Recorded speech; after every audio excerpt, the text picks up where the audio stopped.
trees will go on, and you're printing money. And then when they start fruiting, they're making food for you.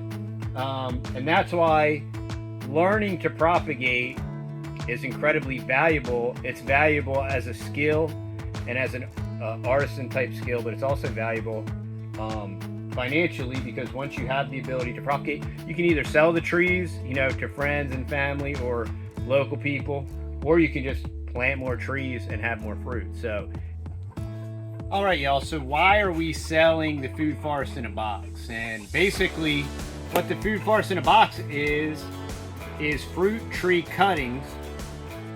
We have a playlist that I'll show you various ways to root these cuttings. I'm going to do a demonstration to explain this process and go over a couple things. This way, if you buy a food forest in a box, it'll be a kind of tutorial so you know what's going on. But the reason we do this is, have you ever heard the expression, give a man a fish, you'll feed him for a day. Teach a man to fish, you'll feed him for a lifetime. Well, that's the inspiration behind the food forest in a box. I don't know if any of y'all have tried to buy fruit trees. They're incredibly hard to find. And when you do find them, they are incredibly expensive. Everything's going up. And so the great thing about the food forest in a box is you can get an enormous number of trees out of your food forest in a box.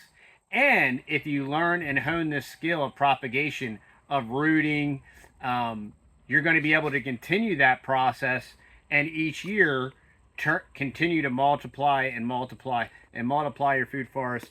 So that's why we want to do it this way. That's why we want to try to teach you. And obviously this isn't a how-to channel, but I'm going to show you two of my most favorite ways to root. I'm going to go over each of the different cuttings that we sell, and basically it's the same method to root them. One is just going to be in a standard pot, which you can root it in any kind of pot. Like, for example, if you have this kind of pot, these are blueberry cuttings, and you root them exactly the same way. And these are doing good. But we're going to talk about the process and all that good stuff. And the first thing I want to review are the actual cuttings themselves. When you get the cutting, you're going to want to identify the node, the bud node, and because you always want to plant the cutting facing up. And in most cuttings, it's relatively identifiable. And I don't have my botanical terms down here right now, but you have your leaf and you have your bud. So you're always going to see, you can think of it as kind of like a happy face, but you'll have your leaf pustule or whatever this is called, and then you'll have your bud. These are in a similar families, the fig and the mulberry.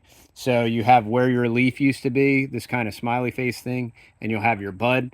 Now this is very obvious because it's a new growth on a tip, so it's very obvious, but you always want your cutting to go up. So that's a mulberry, you want your bud to go up. That's a fig, you want your bud to go up. If these cuttings were real dormant, sometimes the bud is very hard to see. Same thing with your Primark blackberry. These are real easy to tell because you'll always see your bud going up. When we ship these, we'll trim off the new growth, and as long as you have buds, these will root very easily. So that's a Primark blackberry. The goji berries are almost evergreen, so when you get these, I'll probably trim back some of the leaves, but these will all be wilty, but these will still root great.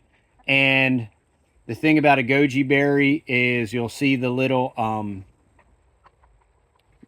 this is a smaller one, but you'll usually see the spikes, and the leaves are on top of the spike. So as long as your leaves are facing up, the cutting is facing up.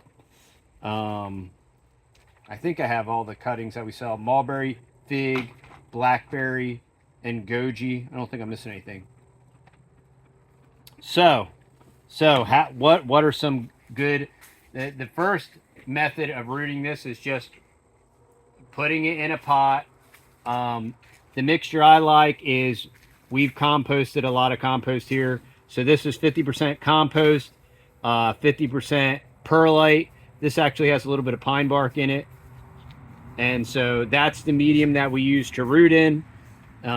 Basically, you take that medium, you put it in here. What you're going to want to do is, if you want to trim any of these cuttings before you plant them, you're going to want to disinfect your pruner. And how you disinfect your pruners is just with 90% alcohol. So you can contaminate your cuttings with like mold and whatnot. So if you shouldn't have to necessarily have to clean your pruners.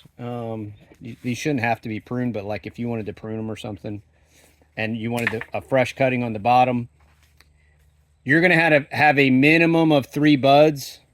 So you're going to want to put all of your buds in the soil except for the top bud. So you're going to want to put it, and another trick that you can do too is you can also score this. So if you want to help promote root growth, you can score that. And you can do that with all the cuttings like that. And then you want to put your cutting down in the pot. And then you're going to want to water this. You're going to want to water this cutting in. And the biggest skill to this whole thing is just trying to keep the moisture right. Because you're not going to want this to stay like soaked. You're just going to want it to have moisture.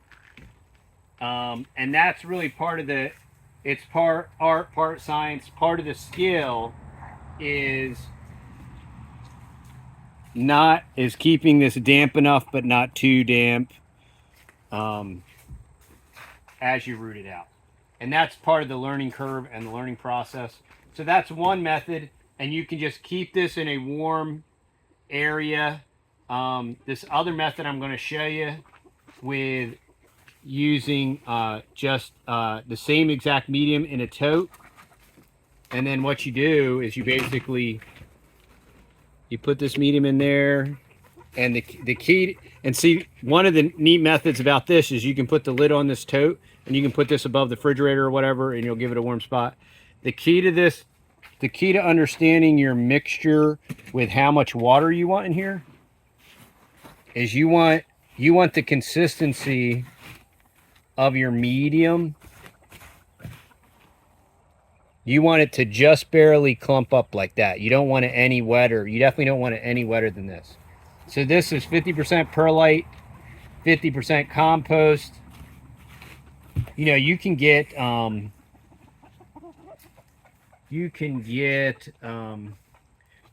Pro Mix. Pro Mix works pretty good. Yeah, here you go. So this works pretty good too. The organic premium Pro Mix.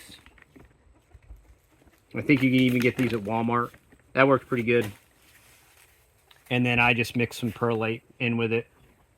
So that's your consistency, right? And then I keep the same type of cuttings. So I don't mix and match, but for the sake of my demonstration, I'm going to show you. So if you want to score these, you can score them. Some people like to take a little like check out of it. What you'll find is that your roots will come out one of this scored area, but it'll also come out right here along this line. You can actually see those dots. That's where the roots will form on all these cuttings. So then you do it like this, y'all. You kind of pop them in here on an angle. You just barely have them exposed. You can do the exact same thing with mulberries. I have more success with mulberries in pots. I have a ton of successes with figs in here. But you can do your figs like this. I've always just stuck blackberries straight in the ground. Blackberries will absolutely root like that. And you'll start to see growth here, and it'll correspond with your roots. I've only ever done gojis in a pot, which you can put gojis in a pot just like that. These gojis root very easily. The mulberries, I've never tried mulberries like this. I always do mulberries like that. But once you have this mixed up, you pop this lid on. Now what you're going to want to do is you're going to want to check it every now and then, and just the lid's going to allow some, you know, air in so that this won't get moldy. But you can slide this on the top of your refrigerator, you know, so it's almost like a heat mat. It'll be nice and warm. It'll be in the dark. And then in these, you'll be able to check, because you'll be able to spin it around, you know, when you cock them in there on an angle, you'll be able to look and you'll start to see the root growth growing. I like the tote method a lot. You know, the challenge is as you're learning, is then transplanting that into a pot and not breaking up the root system. So here's what happens. So you take your pot, you water it, you baby it, you nurture it, and then in the spring, in about 6 to 8 weeks, this should definitely start to root. And then all of these trees are rooted cuttings from the different trees I have. So this is the beauty of it. You can take one tree, and I have 1, 2, 3, 4, 5. So it's going to go from this state right here to, in 6 to 8 weeks, it's going to turn into that. Now, this doesn't have a ton of root growth on it just yet, and you still have to water it and all that good stuff. And you don't need a greenhouse to do any of this stuff. This is our first year having the greenhouse, and I've been propagating now for about 5 years. But you can turn one branch into however many trees. There's a couple moringa trees that we rooted from seed in here. But then this tree is about 6 months old, this rooted cutting.